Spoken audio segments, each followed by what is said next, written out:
Hello dear student, स्वागत है आपका आपके अपने चैनल फिजिक्स कोच में। आज हम लोग एनसीईआरटी क्लास 12 फिजिक्स के chapter 1 electrical charges and field यानी कि अध्याय पहला वैद्युत आवेश एवं क्षेत्र से मल्टीपल चॉइस क्वेश्चन लेकर के आए हुए हैं, जो इस वीडियो में सॉल्व किए जाएंगे। तो उम्मीद है आप लोग को ये वीडियो बहुत ही अच्छा लगेगा, बहुत ही इंटरेस्टिंग होगा। क्योंकि फिजिक्स का एनसीईआरटी क्लास 12 का पहला चैप्टर से है तो बहुत ही ज़्यादा इंपॉर्टेंट हो जाता है। ऐसे भी इलेक्ट्रोस्टैटिक्स यानी कि स्थिर वैद्युतिकी बहुत ही इम्पॉर्टेंट सेक्शन होता है। इससे क्वेश्चन ज़रूर आते हैं, तो इसको बहुत ध्यान से देखिएगा। चैनल पर जो लोग नए हैं, चैनल को सब्सक्राइब कर लीजिए ताकि आपको ऐसे ही मज़ेदार वीडियो और इन्फॉर्मेटिव एजुकेशन से भरी हुई वीडियो आपको जल्द से जल्द मिल सकें। तो ज़्यादा समय वेस्ट न करते हुए हम लोग क्वेश्चन को पढ़ते हैं, क्वेश्चन को थोड़ा सा बड़ा कर लेते हैं। तो पहला क्वेश्चन आ रहा है, मल्टीपल चॉइस क्वेश्चन है। 1 coulomb is the charge which when placed at distance of 1 metre in vacuum from an equal charge applied a force. इसमें पूछ रहा है 1 कूलम्ब इज है। 1 कूलम्ब क्या होता है, उसकी डिफिनीशन के बारे में बोल रहा है। ठीक है, charge which when place at the distance of 1 metre in vacuum from equal charge applied to the force. तो आप लोग देखेंगे कूलम्ब का जो फार्मूला होता है F इज इक्वल टू क्या होता है, वो आप सभी लोग काफ़ी स्मार्ट हैं, आप सभी लोग को ये फार्मूला याद होगा। Epsilon not Q1 Q2 divided by क्या होता है बच्चों, आर स्क्वायर होता है। आर स्क्वायर यानी कि जो चार्जों के बीच की दूरी है उसके इन्वर्सली प्रोपोर्शनल या व्युत्क्रमानुपाती होता है। इसे इन्वर्स स्क्वायर लॉ भी बोला जाता है। और जो दो चार्ज हैं उनके गुणनफल या मल्टीप्लिकेशन के प्रोपोर्शनल होता है। इस फार्मूला में आप देख रहे होंगे F is directly proportional to Q1 Q2, यानी दो चार्ज हैं उनके मल्टीप्लिकेशन के बराबर है और जो डिस्टेंस है उसके व्युत्क्रमानुपाती होता है। तो जो फोर्स की वैल्यू होती है वो 1/4πε0 इसी का डिफिनीशन ही है। 1 coulomb is that amount of charge that replace an equal and similar charge with a force of 9 multiplied by 10⁻⁹ when placed in vacuum at distance of 1 metre from in it। इसी को हम लोग define करते हैं। ठीक है, तो कितना इसकी वैल्यू होती है, 1/4πε0 की वैल्यू होती है 9 × 10⁻⁹ न्यूटन के बराबर होता है। तो इसमें ऑप्शन जो दिखाई देगा उसको हम लोग टिक कर देंगे, ऑप्शन सी इसमें सही है। देखिए ये सी वाला ऑप्शन सही है। फिजिक्स में हमेशा याद रखिए कि कॉन्सेप्ट क्लियर रखिए। अगर कॉन्सेप्ट क्लियर है तो आपको क्वेश्चन बहुत ही आसानी से सॉल्व हो जाएगा। अगर कॉन्सेप्ट क्लियर नहीं है तो क्वेश्चन आसानी से सॉल्व नहीं होगा।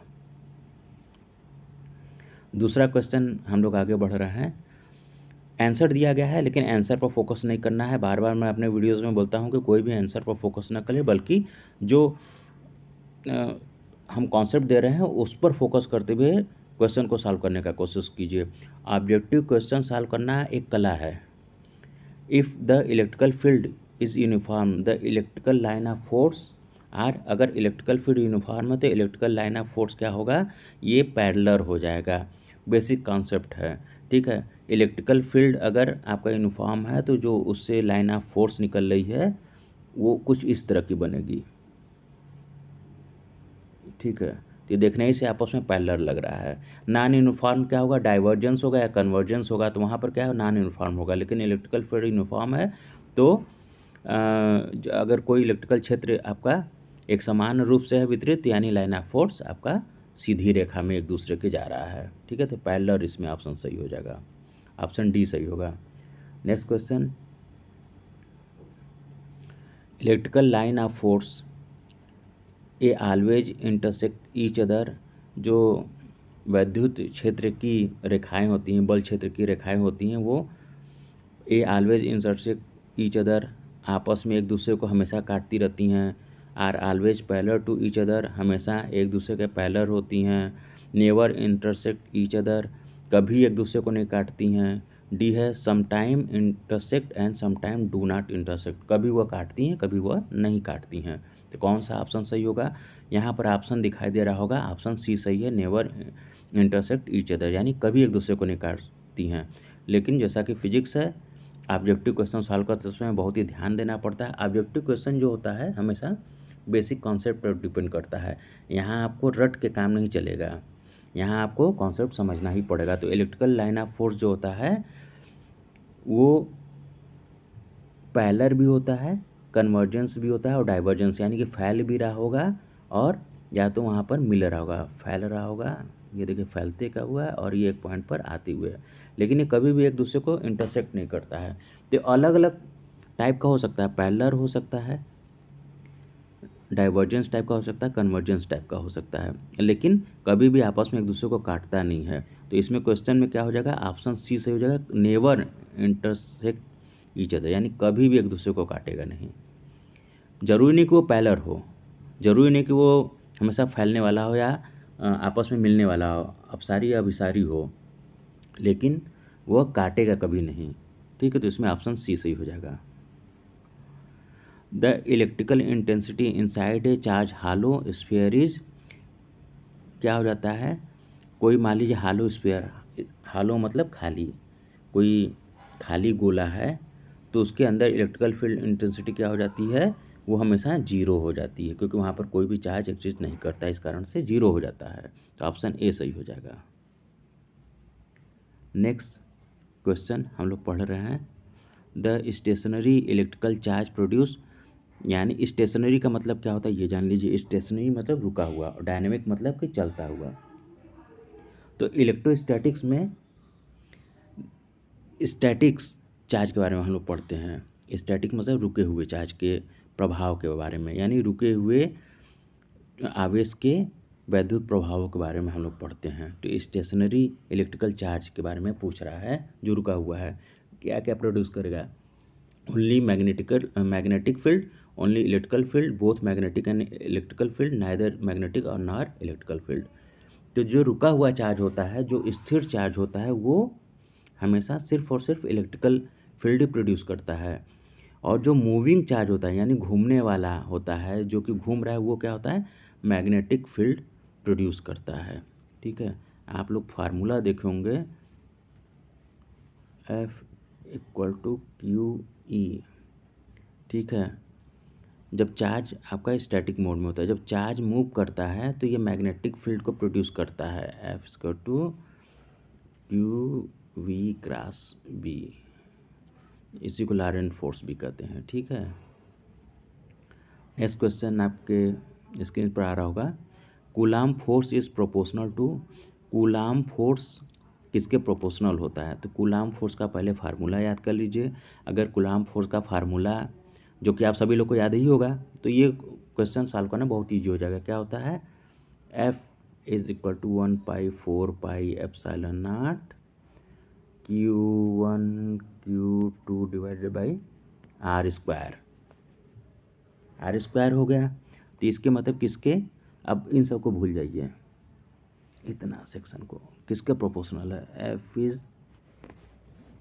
इज ऊपर कर देते हैं, F is proportional to 1/R²। तो इसमें देखिए कौन सा ऑप्शन सही है, ऑप्शन डी दिखाई दे रहा होगा, सही है। ठीक है, इसी को बोला जाता है inverse square law. Inverse square law क्यों बोला जाता है, देखिए F is proportional to 1/R², तो इन्वर्स स्क्वायर लॉ बोला जाता है। इन्वर्स मतलब 1/R क्या हो गया, इन्वर्स हो गया ना, इसको फिर क्या लिखेंगे, R-2, ये लिख सकते हैं। इन्वर्स हो गया स्क्वायर, और ये क्या हो गया, स्क्वायर हो गया। ये R के स्क्वायर पर डिपेंड कर रहा है और किस पर, इन्वर्सली प्रोपोर्शनल पर, इसलिए इसको बोला जाता है inverse square law. Centralise force जितने भी होते हैं वो सब इन्वर्स स्क्वायर लॉ को फॉलो करते हैं। पृथ्वी सूर्य के चारों तरफ घूम रही तो वह भी इन्वर्स स्क्वायर लॉ फोर्स को ही फॉलो कर रहा है। इलेक्ट्रॉन जो एटम के न्यूक्लियस के चारों तरफ घूम रहे हैं वो भी इन्वर्स स्क्वायर लॉ को ही फॉलो कर रहे हैं बच्चों। ठीक है, ये सब बेसिक कॉन्सेप्ट को आप समझे रहेंगे तो आपके लिए बहुत ही बेनिफिशियल है। फिजिक्स में हमेशा कॉन्सेप्ट समझना बहुत इंपॉर्टेंट है। कॉन्सेप्ट अगर आप समझे रहेंगे तो आपको रटने की ज़रूरत नहीं रहेगी। फिर भी हर बच्चों का लिमिटेशन अलग होता है। कुछ बच्चे बहुत तेज़ होते हैं जो कि कॉन्सेप्ट बहुत अच्छे से याद कर लेते हैं, लेकिन बहुत सारे बच्चे ऐसे होते हैं जिनको कि कॉन्सेप्ट बहुत अच्छे से क्लियर नहीं हो पाता है। तो ऐसे में क्या करना चाहिए, रट लेना चाहिए, ठीक है, ताकि रटने से भी हमारा कुछ काम बन सके। भागते भूत की लंगोटी भली, कहावत आप लोगों ने सुनी होगी, ठीक है। तो अगर हमको नहीं समझ में आ रहा है तो हम उस चीज़ को याद कर लें। और इलेक्ट्रोस्टैटिक्स एक बहुत ही कड़ा फिजिक्स का पार्ट होता है जो कि जल्दी किसी को समझ में नहीं आता है। आप लोगों को फिजिक्स में सब कुछ अच्छा लगेगा, लेकिन इलेक्ट्रोस्टैटिक्स या इलेक्ट्रोमैग्नेटिक जब सेक्शन आता है तो लोगों की हालत ख़राब होने लगती है। इसलिए इसको बहुत ध्यान से पढ़िए। इसी कारण से इस वीडियो को मैं कई सेक्शन में बनाऊंगा और आप सभी लोगों से रिक्वेस्ट है कि हमारे चैनल को सब्सक्राइब जरूर करें। The proportionality constant in coulomb law has unit of, जो प्रोपोर्शनैलिटी कांस्टेंट होता है 1/4πε0, ये किसका यूनिट होता है? तो इसको अगर हम लोग कन्वर्ट करेंगे तो देखिए ऑप्शन है फैरेड, फैरेड पर मीटर है, न्यूटन है, मीटर पर फैरेड, तो मीटर पर फैरेड के बराबर आएगा। इसमें ऑप्शन डी सही हो जाएगा। तो इस चीज़ को आप याद कर लीजिए, क्योंकि अगर एग्जाम में बैठ कर के इसको आप कैलकुलेट करने लगेंगे, कन्वर्जन करने लगेंगे, तो तब तो समझिए आपका पूरा समय निकल जाएगा इसके कन्वर्जन और इसके कैलकुलेशन में ही। तो बेस्ट ऑप्शन यही है कि इसको आप याद कर लीजिए, ठीक है, इसको आप डायरेक्ट याद कर लीजिए। नेक्स्ट क्वेश्चन आपके सामने दिखाई दे रहा होगा, the value of proportionality constant in coulomb law is, फिर अगेन वही आ गया, यानी 1/4πε0 की वैल्यू पूछा जा रहा है। तो ये होता है 9 × 10⁹ न्यूटन के बराबर होता है। तो इसमें क्या हो जाएगा, ऑप्शन ए सही हो जाएगा। ऑप्शन ए क्यों सही होगा, देखिए ऑप्शन बी में क्या दिया है, बहुत ध्यान से देखने वाली चीज़ है। ऑप्शन बी में माइनस लगा दिया है 10⁻⁹, ठीक है। ऑप्शन में क्या है 10⁻+9 है। ऑप्शन सी एप्सिलॉन की वैल्यू दिया गया है। ऑप्शन डी कंफ्यूजिंग दिया गया है 30 से मल्टीप्लाइड बाय। तो यहाँ पर बहुत ही केयरफुल हो करके सॉल्व करना है। अगर आप माइनस पर कर देंगे तो आपका पूरा का पूरा आंसर गलत हो जाएगा।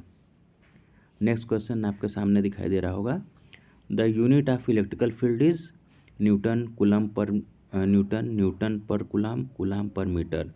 तो जो इलेक्ट्रिकल फील्ड का यूनिट होता है न्यूटन पर कूलम्ब होता है, क्योंकि ई को हम लोग कैसे डिफाइन करते हैं, F/Q। तो फोर्स का यूनिट क्या होता है, न्यूटन, और कूलम्ब का चार्ज का यूनिट क्या होता है, कूलम्ब। तो क्या हो जाएगा, न्यूटन पर कूलम्ब या न्यूटन कूलम्ब पर पावर -1, ये ऑप्शन आपका आ जाएगा, ठीक है। एक लास्ट क्वेश्चन हम आप लोग को सॉल्व करा देते हैं। If the direction of coulomb force on a unit charge is AX, the direction of electrical field is, जिसमें -AX, AX, AY, AZ हो जाएगा। तो if the direction of coulomb force on a unit charge AX, the direction of electrical field का direction वही होता है जो उसके चार्ज का डायरेक्शन होगा। तो अगर चार्ज का डायरेक्शन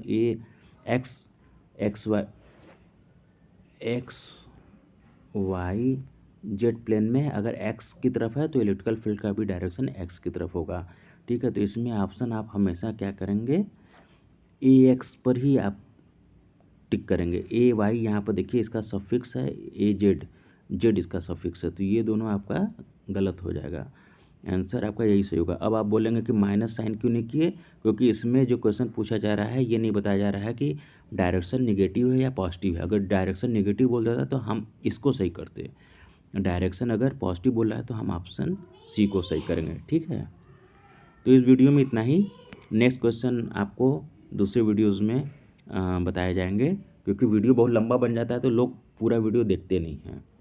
तो अच्छा है कि 10 क्वेश्चन का बंच हम तैयार करके आपको कई पार्ट्स में इलेक्ट्रिकल फील्ड एंड चार्जेस वाला, इलेक्ट्रिकल चार्जेस एंड फील्ड वाला चैप्टर अपलोड कर देते हैं।